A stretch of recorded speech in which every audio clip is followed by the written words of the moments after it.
Alaikum warahmatullahi wabarakatuh.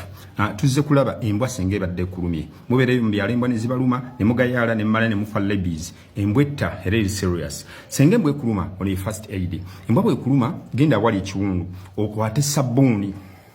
Katonda bakwata sabuni okwata wali ekiwundu okinyigeko kifulumye ku tusaayi tutono bwe kiba already kibreedinga tetwagala te musaayi gukugwemu kubanga omusaayi kugwamu kiba kigenda kutta kwata sabuni oyiseewo ogenda wali amazzi aga running water onaazeewo wakati w'eddakiika 3 ne 5 ng'onaazaawo vigorously naazaawo seriously tusobole okureducinga germs ezikola ki ezirimu bw'omala kwata osibewo breeding ereme kubeera ng'ekuleetera omusaayi okukola ki okuggwamu omala okubreeding omala ojja arrestinga oba n'onyigawo applying a direct pressure or indirect pressure then duka mdwaliro abasawo bakube anti-rabies bwe bakuba anti-rabies kijja kuyambako obutafuna bulwadde bwambwa oberenga otokola ki tofa ebiseera bisinga bituuka mudwaliro abasawo bakugamba agenda observing embwa olaba batayina rabies oba sindwadde tobigoberera omusawo mugambe akube anti-rabies bakube ne anti-tetanus olw'okubanga tosobola kumanya kinaabaawo osanga oba oliawo osobola okwetaasa embwa nga ekulumye eyo first aid.